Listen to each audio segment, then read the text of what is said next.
Commander Zethkar pressed his three-fingered hand against the cold metal surface of the observation deck.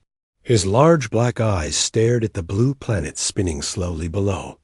Earth, the humans called it. For 27 cycles, he had watched. This strange world and its even stranger people, the Vrexian had seen many worlds.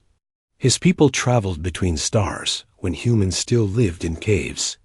They had studied hundreds of species, but none had confused him like the creatures on this third planet from their yellow star. Commander, his assistant Velinara spoke from behind him. Her voice carried the usual fear that all Vraxians felt when discussing humans. The morning observation reports are ready. Zethkar turned his elongated head toward her. Show me. The holographic display filled the air between them. Images of humans appeared, moving across landscapes at impossible speeds. Their legs pumped up and down in a rhythmic pattern that made Zethkar's stomach turn. The creatures ran for no reason he could understand. Look at this one. Velinara pointed at a human female. The creature moved along a path beside water. Her face twisted in what appeared to be pain. Liquid poured from her body. Her breathing came in sharp gasps. Yet she continued running. Why does she torture herself? Zethkar asked the same question he had asked for cycles. What crime did she commit? Another image showed a group of humans running together. Some were old, some young. They all showed signs of suffering, yet they continued their painful journey. The Vraxians watching from space could not understand this behavior. Perhaps it is a religious ritual, Velinara suggested. Many primitive species practice self-harm to please their gods. Zethkar shook his head. But they do this every day. Some do it twice a day. No god demands such constant pain. The display changed to show humans running on mechanical devices inside buildings. They ran, but went nowhere. They paid others to watch them suffer. This behavior made even less sense to the alien observers. Sir, another voice called from across the bridge. We have an emergency. Lieutenant Kexmore rushed toward them, his forelegs clicking against the metal floor. The scout ship Whisper has lost power. It's falling toward the planet's surface. Zethkar. Blood went cold. Where will it land? The mountainous region the humans call Colorado. The pilot is injured, but alive. Send a rescue team immediately. Sir, our nearest ship is 6 hours away. The scout will crash in 20 minutes. Zethkar stared at the planet below. If the humans found the crashed ship, everything would change. First contact was supposed to happen on their terms, when they were ready. Not like this. Jake Morrison stopped his morning run when he saw the fire in the sky. The bright trail of light shot across the dawn horizon and disappeared behind the mountain peaks. He had been running for an hour already, covering 12 miles through the Rocky Mountain trails near his home. Most people would have called for help and waited. Jake was not most people. He had run these mountains since he was 12 years old. He knew every trail, every rock, every dangerous drop. If something had crashed up there, someone might need help. Jake turned off the main trail and headed toward the crash site. The path grew steeper as he climbed higher. His breathing stayed steady. His legs moved with the same rhythm they had maintained for the past hour. Running uphill was harder, but Jake had trained for this his whole life. The crashed ship lay in a small valley between two peaks.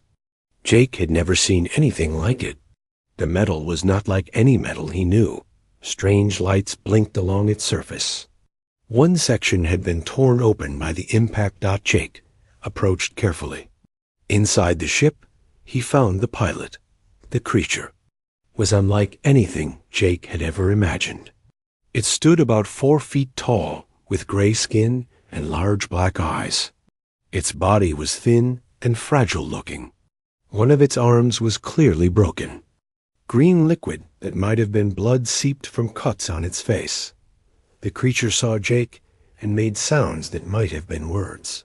Jake could not understand the language, but he understood fear and pain. The pilot was hurt and scared. Jake looked around the crash site. No roads came near this place. The nearest help was 30 miles away through mountain terrain that vehicles could not cross. The creature needed medical attention soon, or it would die. Most humans would have felt overwhelmed by this situation. Jake felt only determination. He had carried injured hikers before, though never an alien. The principle was the same.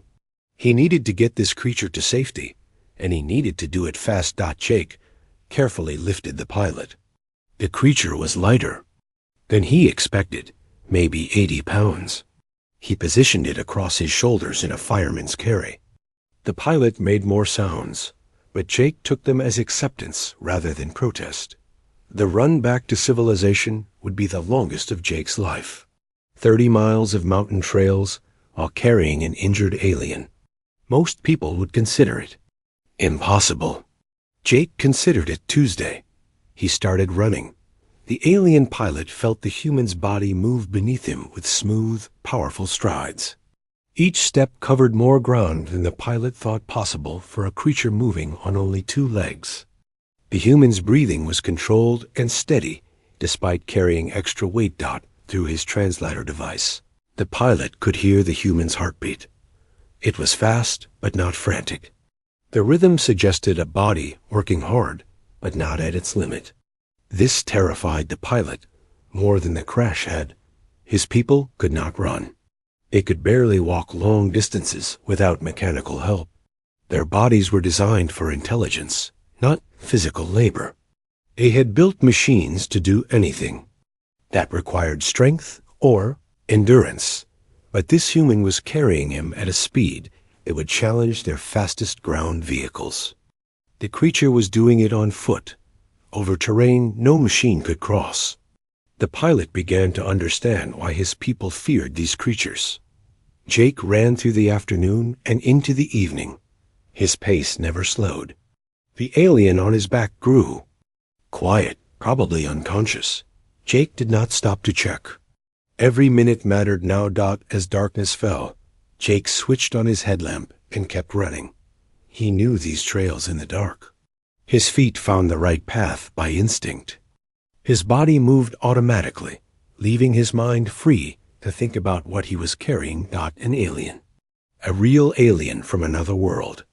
And Jake was probably the first human to meet one. By midnight, Jake could see the lights of the research station.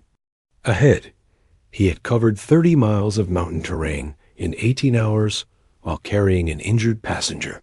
His legs ached and his throat was dry, but he felt good. This was what he trained for, even if he had never expected to use his skills.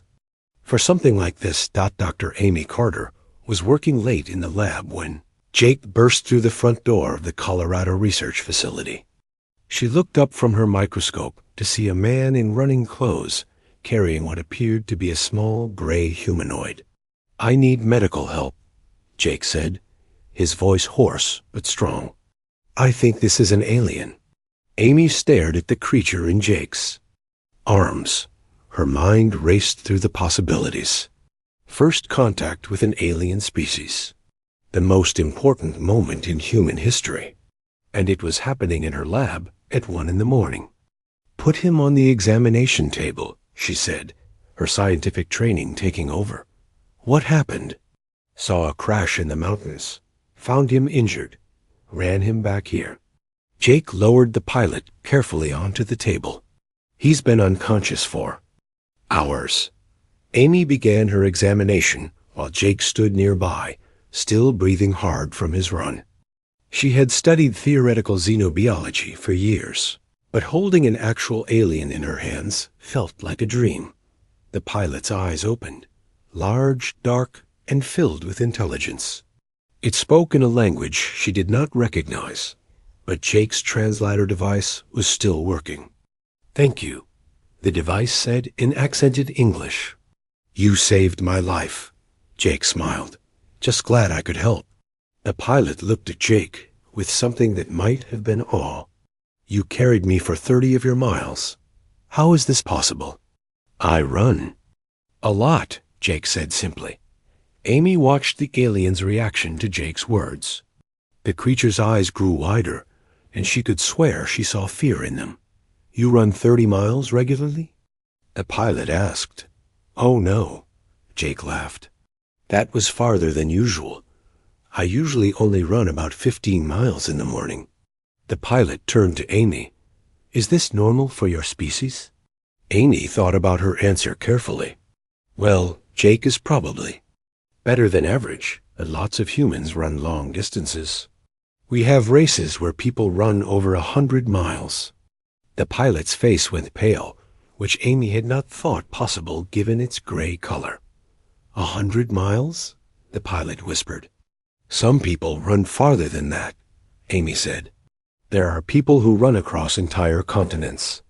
The pilot closed its eyes and spoke quietly to its translator device. Amy could not understand the words, but they sounded like a prayer. Outside the research station, hidden sensors recorded everything. Above the planet, Commander Zethkar received the transmission with growing horror. The humans had found their pilot. But worse than that, they had demonstrated the very capability that the Galactic Council feared most. One human had carried a full-grown pilot 30 miles through mountain terrain in 18 hours. He had done it casually, as if it were a normal part of his day. And according to the human scientist, this was not even unusual behavior for their species. Zethkar sent an emergency message to the Council. The humans are exactly what we feared. First contact has been made. They know we exist now. And they have already shown us. Captain Lisa Brooks stepped out of the transport shuttle and looked around the alien space station. The place was bigger than any building she had ever seen. Metal corridors stretched in every direction, disappearing into the distance. Strange. Lights blinked along the walls, and the air smelled like ozone and something she could not identify. Welcome to Station Harmony, said Commander Zethkar through his translation device. The tall gray alien stood next to what looked like a floating platform. Please, step onto the transport pad. The station is quite large. Lisa looked at the platform, then at her two companions. Dr. Kevin Walsh carried a medical bag and wore the same confused expression she felt. Sergeant Tony Garcia stood at attention, but she could see him studying everything around them with soldier's eyes. How big is this place? Lisa asked. The main ring is 15 of your kilometers in circumference. Zethkar replied. We will visit the key areas so you can understand our society. Lisa nodded and stepped toward the platform. Tony held up his hand. Ma'am, if you don't mind, I'd rather walk. I've been sitting in that shuttle for 6 hours. My legs need to stretch. Zethkar's large black eyes grew even larger. Walk? The entire tour will cover 15 kilometers. That's fine, sir. I usually run 20 kilometers every morning anyway. The alien commander exchanged looks with his assistants. Lisa could not read their expressions, but she sensed concern. Very well, Zethkar said slowly. We will accommodate your request. The tour began at the diplomatic section. Lisa and Dr. Walsh rode on floating platforms that moved smoothly through the corridors.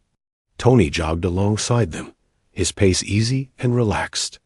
He kept his hands behind his back and his breathing steady. This is our central government area, Zethkar explained as they passed through a massive chamber.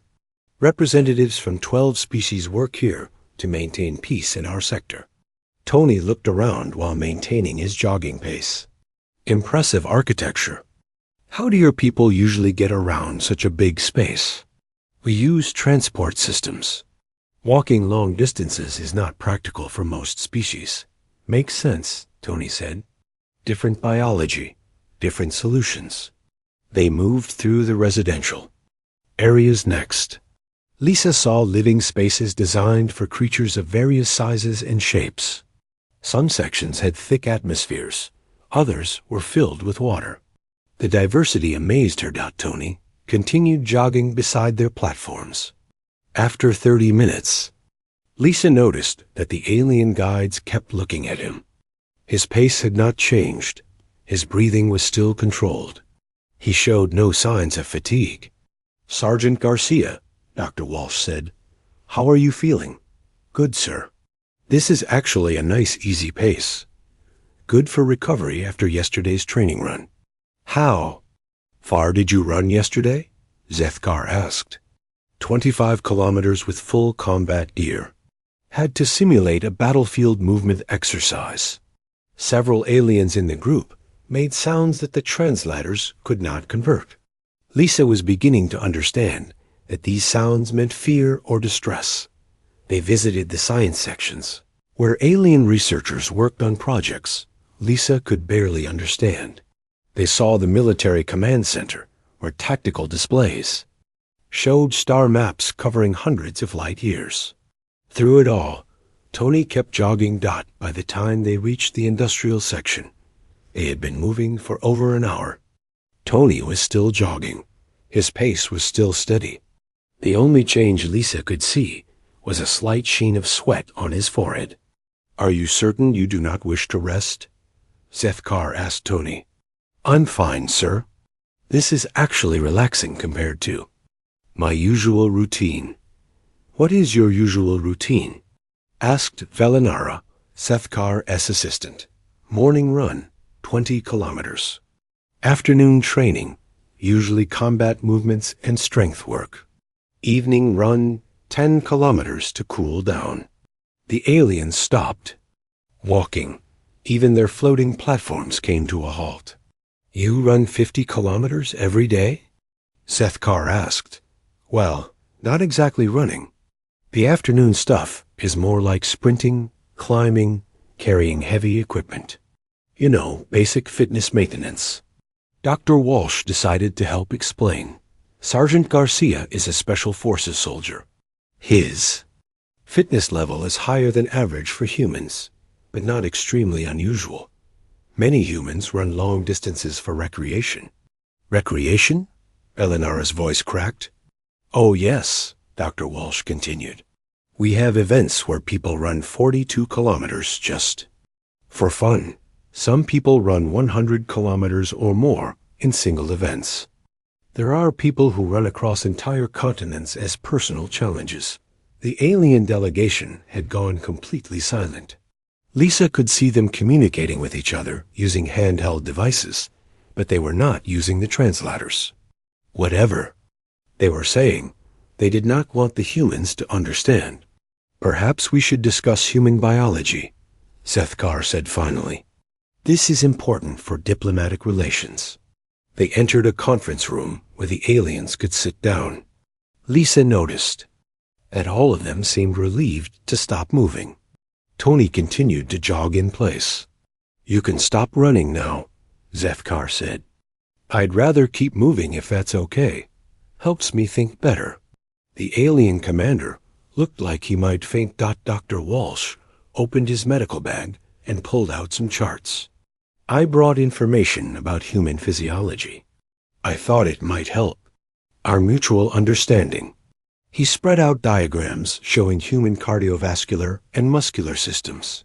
The aliens studied them with intense interest. "Your heart is much larger than ours relative to body size," noted a scientist whose name Lisa had not caught. "Yes, and it beats much faster. Human hearts are designed to pump large amounts of blood during extended physical activity." "What about this?"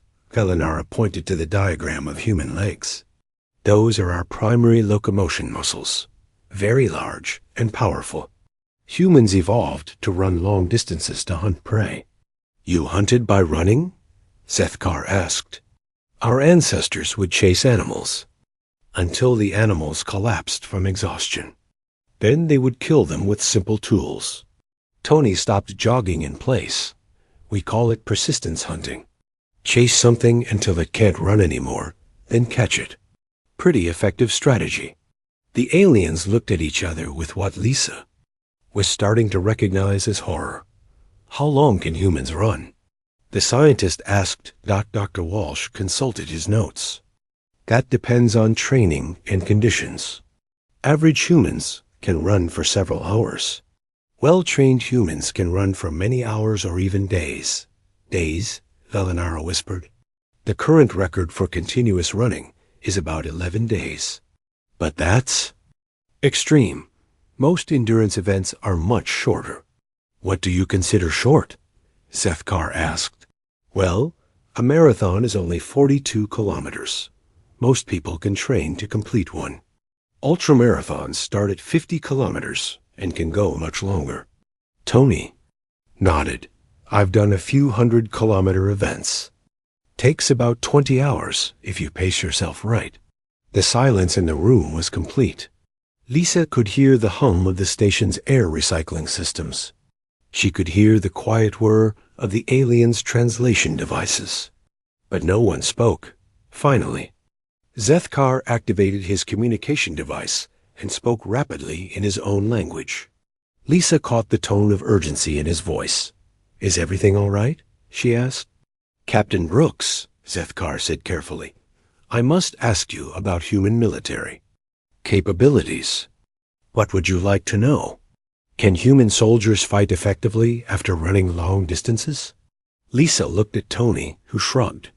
Of course, that's basic infantry training. You have to be able to move to the battlefield and then fight when you get there.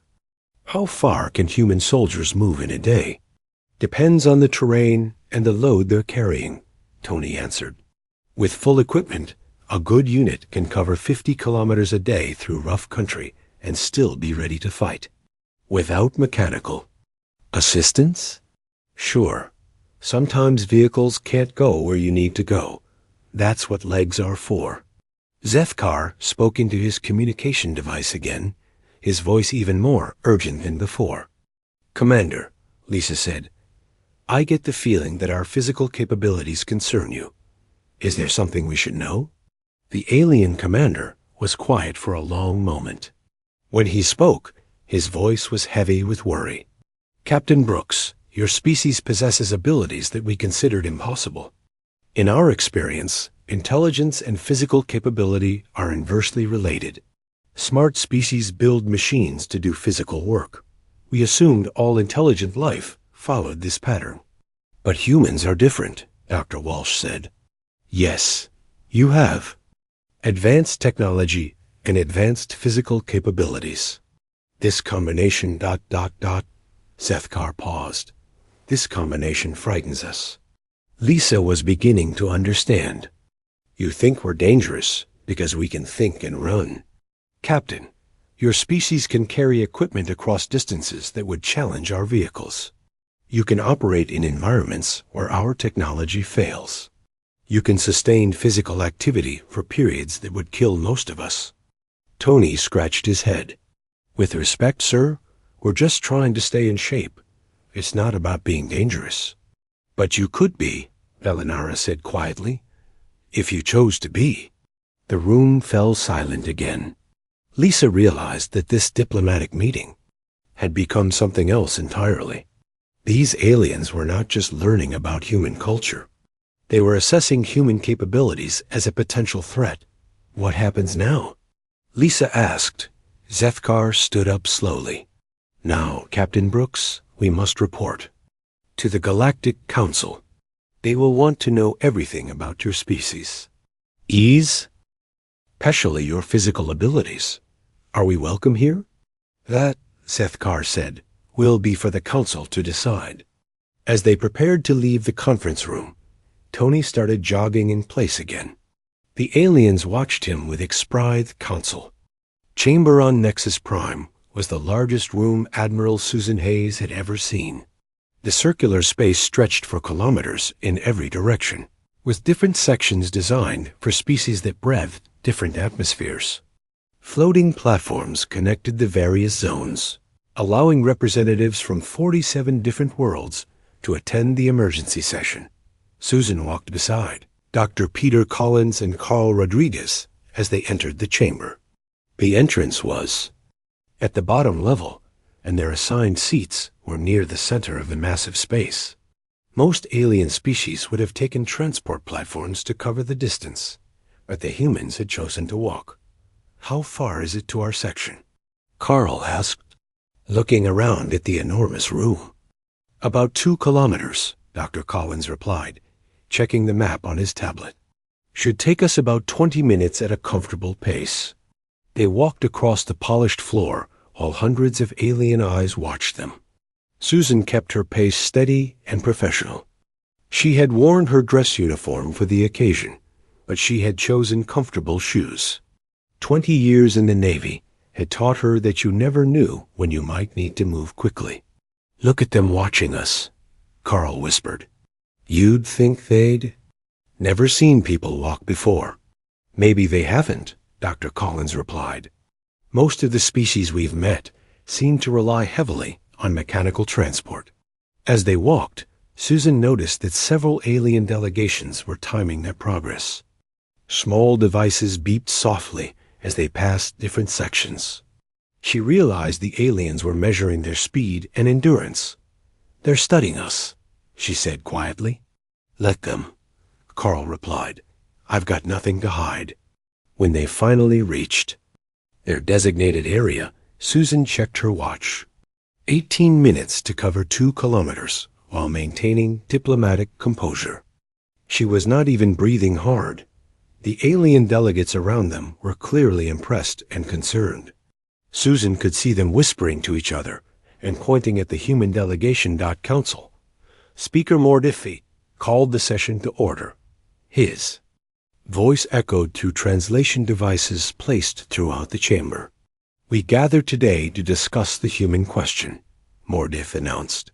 Intelligence reports suggest that this species possesses capabilities that may threaten galactic stability.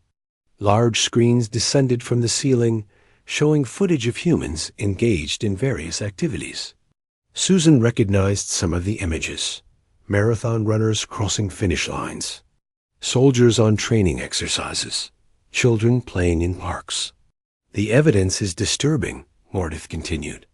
This species demonstrates physical abilities that our scientists believed were impossible for intelligent life. The first video showed a human marathon. Thousands of people running together through city streets. The camera focused on individual runners, showing their steady pace and controlled breathing. These creatures run 42 kilometers in competitive events, Mordith explained. They do this voluntarily, without mechanical assistance, while maintaining complex social behaviors. Susan wanted to stand up and explain that marathons were fun, but she understood this was not the time to interrupt. The next video showed military training footage. Soldiers carrying heavy packs across rough terrain. The camera followed one unit as they moved 50 kilometers through a desert, then immediately engaged in combat exercises. Human military forces can traverse vast distances while carrying equipment and fight effectively upon arrival, Mordith said. This combination of mobility and combat readiness is unprecedented. A delegate from the Kethmori species raised a tentacle. How do we know this footage is accurate? We have verified all data through multiple sources, Mordith replied. The capabilities are real. More footage appeared. Ultra-marathon runners covering hundreds of kilometers. Mountain climbers ascending peaks that would challenge alien machinery. Endurance athletes competing in events that lasted for days. The humans call these activities sports, Mordith said. They engage in extreme physical challenges for entertainment. Susan could see the fear in the alien faces around her. What seemed like normal human activities were being presented as evidence of a dangerous species. Dr. Collins was given permission to address the council. He walked to the central platform, a journey of several hundred meters. The chamber fell silent as he made the trip without using mechanical assistance. Honored delegates, Dr. Collins began, I believe there has been a misunderstanding about human nature. He activated his presentation device, showing charts and diagrams of human evolution. Humans evolved as persistence hunters. Our ancestors survived by running down prey animals over long distances. Our bodies are designed for endurance, not aggression. But such capabilities could be used for aggression, interrupted a delegate from the Vraxian Empire. They could be, Dr. Collins admitted. But humans have developed strong social bonds and ethical systems that prevent such behavior. We use our physical abilities for recreation, health, and helping others. What about military applications? Asked another delegate. Human military forces are defensive in nature. We use our mobility to protect our people and our allies, not to attack peaceful species. The questions continued for hours. Susan listened as the council pressed Dr. Collins for details about human capabilities. How far could humans travel?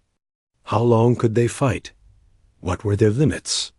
Each answer seemed to increase the council's concern.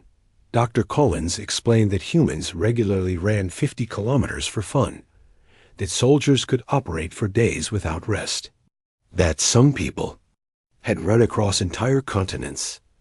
When Carl Rodriguez was called to speak, he decided to be completely honest. I've run 500 kilometers across Death Valley in California, he said simply. It took me 4 days. The temperature was over 120 degrees Fahrenheit. I carried my own water and food. The council chamber erupted in panicked whispers. Several delegates. ACTIVATED emergency communication devices. Death Valley is one of the hottest places on Earth, Carl continued. I did it to see if I could. It was actually pretty fun. Susan watched as 3 different species representatives began speaking rapidly to their home governments. The council was clearly struggling to process the implications of human endurance capabilities. The humans present a unique challenge, Mordith said during a recess. They possess advanced technology and impossible physical abilities.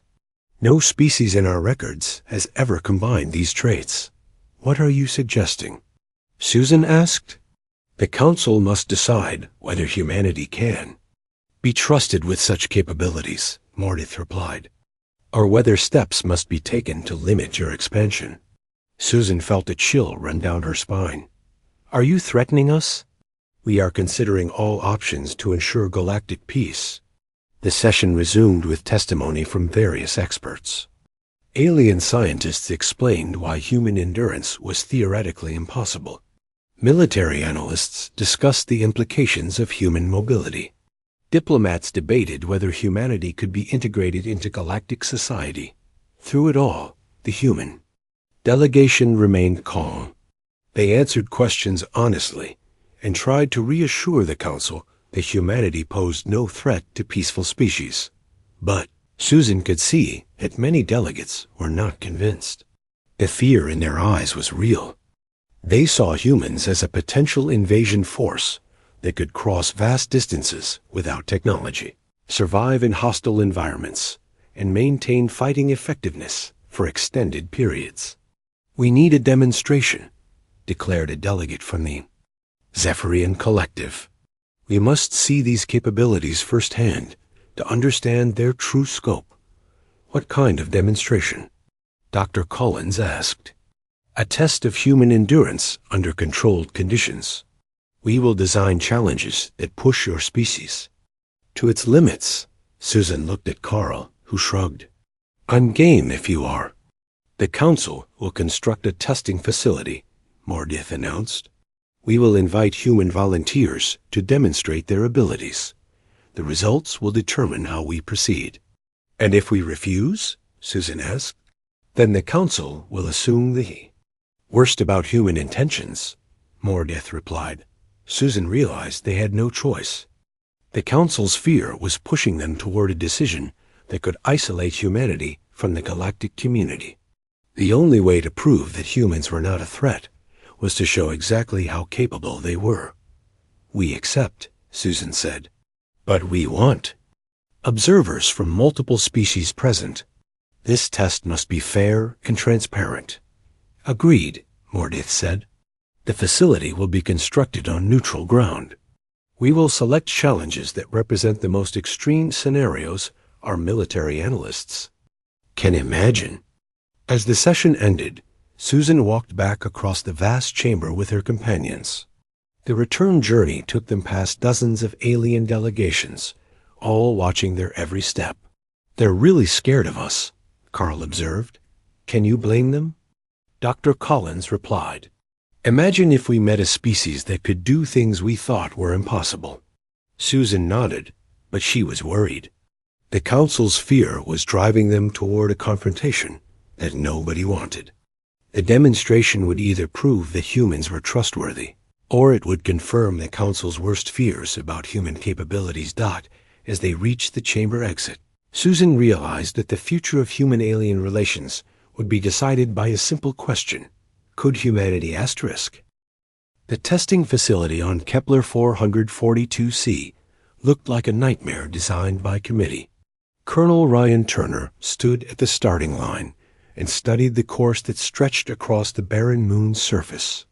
Desert sand gave way to frozen mountains, which led to steaming swamps, then to rocky cliffs that disappeared into the distance.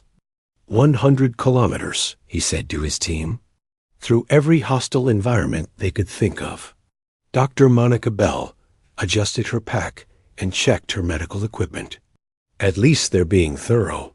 Thorough is one word for it, muttered Staff Sergeant Alex Chun. He looked at the monitoring devices attached to his uniform. I count about 50 sensors on each of us. Maria Santos stretched her legs and smiled. Reminds me of the Tour de France, except nobody gets to ride bikes. Danny Williams, the youngest member of the team at 17, bounced on his toes with nervous energy. My mom is going to freak out when she sees this on the news.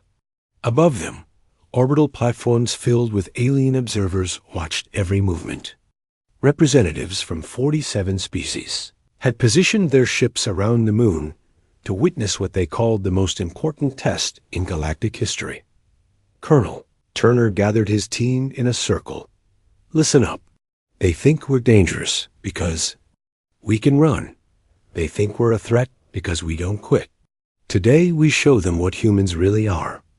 What are we, sir? Danny asked. We're the people who run toward problems instead of away from them. We're the people who help each other. When things get tough, they're about to learn the difference between being capable and being dangerous. The team nodded. Turner could see determination in their faces, mixed with the quiet confidence that came from years of training. Commander Sefkar's voice echoed across the testing area through speakers placed around the course. Human team, you will traverse 100 kilometers of varied terrain. You will encounter obstacles that require problem-solving, equipment transport, and team coordination. You must maintain communication throughout the test. Turner activated his radio. Copy that, Control. Team Alpha ready to begin.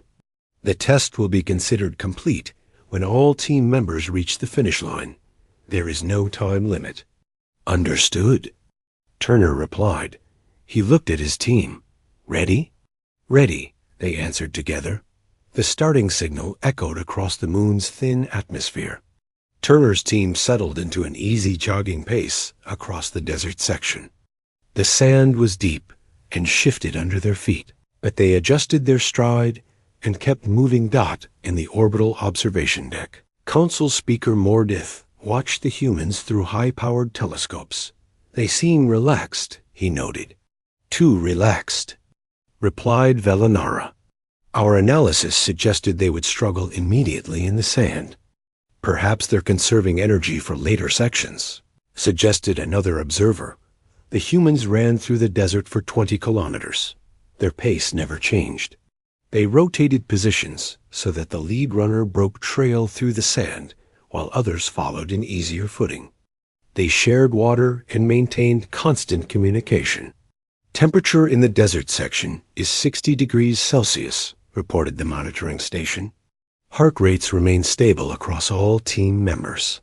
The aliens watched in growing concern. Most species would have collapsed within the first few kilometers of such heat. The course led into the mountain section, where artificial snow and sub-zero temperatures created an Arctic environment. The humans paused briefly to add layers of clothing, then continued running uphill through knee-deep snow. Danny Williams pulled alongside Dr. Bell.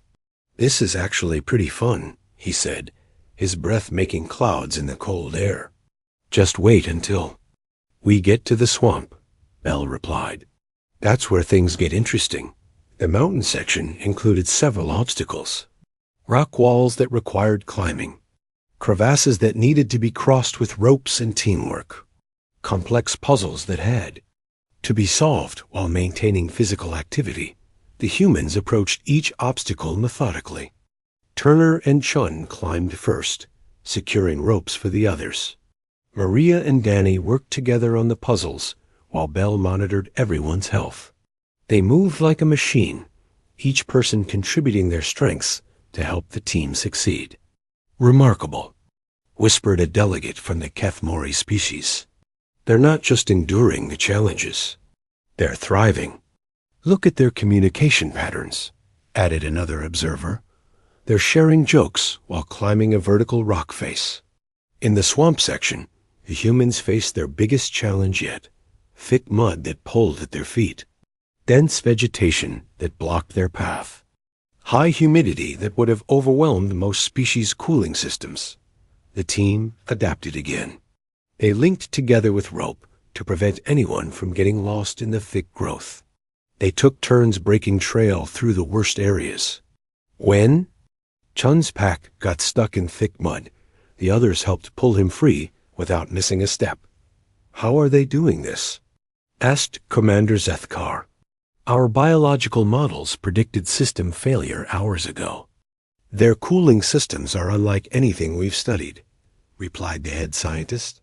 "They're actually becoming more efficient as the test continues." The humans were now 50 kilometers into the course. They had been moving for 4 hours. Their pace remained steady. Their communication remained clear. They showed no signs of the system failure that alien observers had expected. Danny Williams had started singing during the swamp section. Soon the whole team was joining in. There, voices carrying across the testing area. "They're singing," Velinara said in disbelief. "In the middle of what should be torture, they're singing." The rocky cliff section tested the humans' problem-solving abilities. They had to carry equipment up vertical surfaces, navigate through narrow passages, and coordinate complex maneuvers while maintaining their pace. Alex Chun took charge of the technical challenges. "Turner, I need you and Maria on the ropes. Bell, monitor our route and watch for hazards. Danny, you're with me on point." They moved through the cliffs like they had trained together for years. When Danny slipped a loose rock, Chun caught him without breaking stride. When Maria's equipment got caught on a ledge, Turner was already moving to help before she called for assistance. The final section was pure endurance. 20 kilometers of open ground with no obstacles except distance and fatigue. This was where the aliens expected the humans to finally break down. Instead, the team settled into their strongest pace yet. They had found their rhythm over the previous 80 kilometers. Their bodies had warmed up, their breathing had synchronized, and their teamwork had become instinctive. "Time check," Turner called. 7 hours, 32 minutes, Bell replied. "We're actually ahead of my projected pace." "How's everyone feeling?" "Good," came the chorus of replies. "Strong," added Danny. "Ready for another 100 kilometers," joked Maria. The alien observers fell silent. The humans were not just completing an impossible test. They were doing it with energy to spare. With 10 kilometers remaining, something unexpected happened. Long-range sensors detected movement in space near the testing moon. Ships were approaching fast, and they were not part of the observation fleet. "Alert," Commander Zethkar announced. "Unknown vessels approaching the test site. All observation. Ships prepare for possible evacuation." The unknown ships identified themselves as Devourers, the aggressive species that had been expanding through Council space for years. They had come to investigate reports of a new species with unusual capabilities. Test suspended, Mordith announced. Human team, return to base immediately. Colonel Turner's response surprised everyone. Negative, control. We're 10 kilometers from the finish. We don't quit with 10 kilometers to go. The Devourers are approaching. You could be in danger. Then we better hurry up and finish, Turner replied. The human team increased their pace. They had been running for almost 8 hours through conditions that should have killed them. Now, they were sprinting toward the finish line like they were just starting their workout. The Devourer ships reached the moon just as the human team crossed the finish line. All 12 humans were still running. All 12 were still communicating. All 12 were ready to keep going if needed. The Devourer commander opened communications with the Council fleet. We have observed your test, he said in a voice like grinding metal. We wish to know more about these creatures who do not break. Commander Zethkar realized that the test had revealed more than human capabilities. It had shown the galaxy exactly what kind of species humanity was. They were not conquerors or destroyers. They were the people who finished what they started, who helped each other succeed, and who sang songs while doing impossible things. The real test was just beginning. The Devourers had noticed humanity, and that changed everything.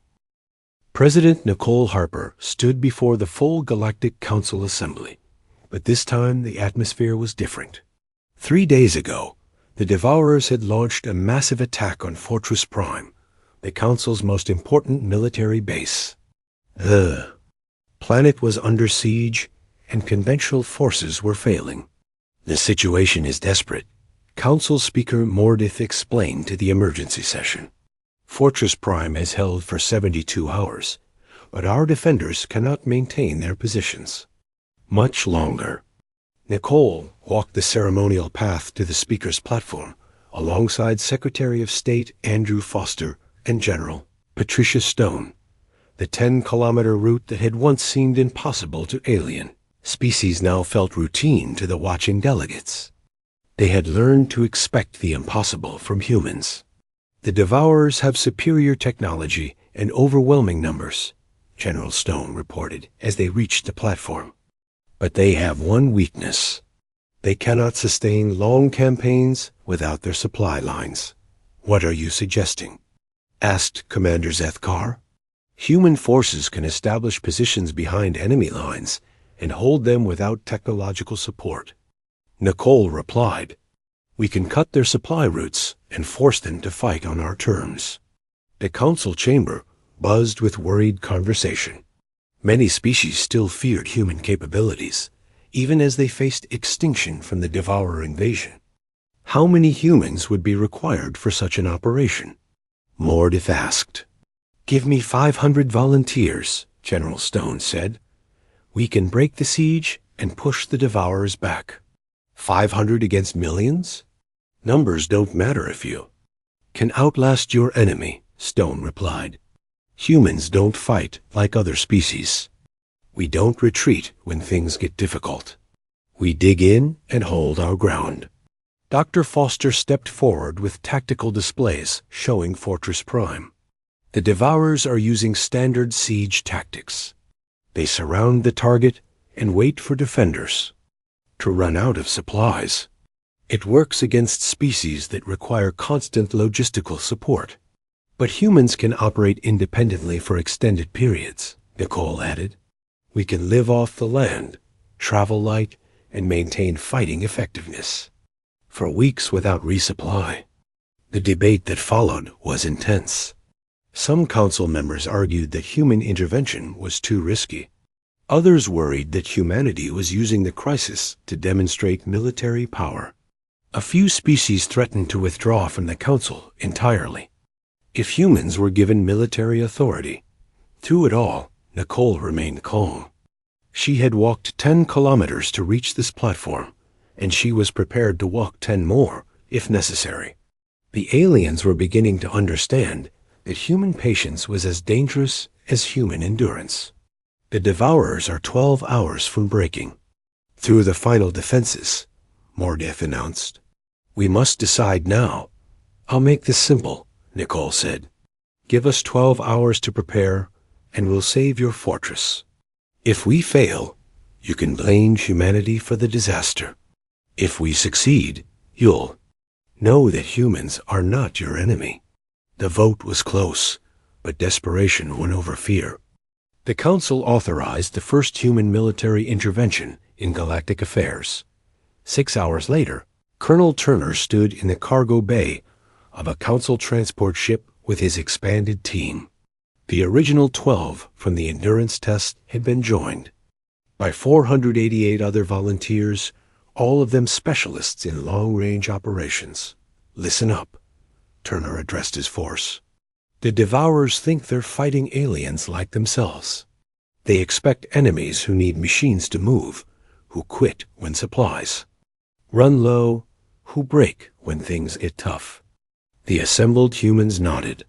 They came from every branch of Earth's military, but they shared the same basic training. They knew how to run, how to endure, and how to never give up.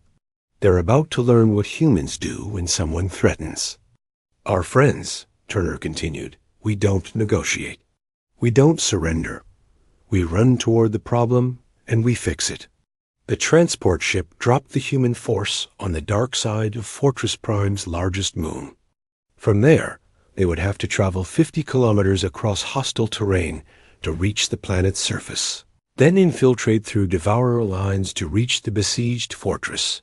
The journey began immediately. 500 humans started running through a landscape that had never known organic life. They carried minimal equipment, relying on speed and endurance rather than heavy weapons. The Devourers detected the landing, but dismissed it as a minor threat. Their intelligence reports said that most species could not operate effectively without technological support. 50 kilometers of rough terrain would stop any rescue attempt. They were wrong. The human force reached the planet's surface in 18 hours, moving faster than Devourer scouts thought possible. They had traversed distance that should have required vehicles, and they had done it while carrying weapons and supplies. Phase 1 complete, Turner reported to both Earth Command and the Council observers. Beginning infiltration. The Devourers had surrounded Fortress Prime with a siege line that stretched for hundreds of kilometers. Their forces were spread thin, expecting that no enemy could cross such distances quickly enough to exploit weaknesses. The humans split into teams of 25 and began running along the siege line. They moved at night, covering ground that Devourer patrols assumed was secure. Each team carried explosive charges designed to destroy supply depots and communication centers. By dawn, the Devourer siege line was in chaos. Supply convoys found their routes blocked by destroyed bridges. Communication networks failed as relay stations exploded. Command posts lost contact with their forward units. The Devourer commander could not understand what was happening. His forces reported attacks across a front that was impossible to assault simultaneously. Enemy units appeared behind his lines, struck their targets, and disappeared before reinforcements could respond. How many attackers are there? He demanded. Unknown, sir. They move too fast for our sensors to track accurately. Deploy aerial reconnaissance. Sir, our aircraft report no significant enemy formations. Just small groups moving on foot. On foot? Across hundreds of kilometers? Yes, sir. They appear to be running. The word sent fear through the Devourer command structure. Running was something that prey animals did when fleeing. But these enemies were running toward battle, not away from it. The siege began to collapse. As Devourer forces lost coordination, supply shortages forced some units to retreat. Communication failures left others isolated and vulnerable. The defenders of Fortress Prime, seeing the chaos in enemy lines, launched their own counterattack. Colonel Turner's force had been running and fighting for 36 hours straight. They had covered over 200 kilometers, destroyed dozens of enemy positions, and rescued the fortress without losing a single person. Mission accomplished, Turner reported. Fortress Prime is secure. Devourer forces are in full retreat. The Council fleet watching from orbit could hardly believe the tactical displays. A force of 500 humans had defeated an army of millions, not through superior technology or overwhelming firepower, but through simple persistence. Admiral Hayes took command of the pursuing forces as Devourer ships fled the system. She stood on the bridge of her flagship, watching enemy vessels disappear into hyperspace. "Set course for the next Devourer stronghold," she ordered. "We're not letting them regroup." "Ma'am," her communications officer reported, "we're receiving surrender requests from 17 Devourer-occupied systems. They want to negotiate before human forces arrive." Hayes smiled. "Tell them we'll consider their surrender when we get there. But we're still coming, and we're still running." In the council chamber on Nexus Prime, the emergency session had become a celebration. Species that had lived in fear of the Devourers for decades were finally seeing hope. "The humans have done what we thought was impossible," Mordeth announced. "They have shown us that the Devourers can be defeated." Nicole Harper stood to address the council one final time. She had walked the ceremonial path again, but now the alien delegates did not watch her with fear. They watched with gratitude and respect. "The Galactic Council once asked what humans were," she said. "Today you have your answer. We are the people who run toward danger to protect our friends. We are the people who never quit when others are counting on us. We are the people who keep running until the job is done." The council voted unanimously to offer humanity full membership and military command of the anti-Devourer coalition. They had learned that human endurance was not a threat to galactic peace. It was galactic peace's greatest protection. As Nicole left the chamber, walking the long path back to the exit, she reflected on how much had changed. The aliens no longer watched humans run with dread. They watched with hope, knowing that as long as humans were willing to run toward danger, the galaxy would be safe. The age of human guardianship had begun, one step at a time.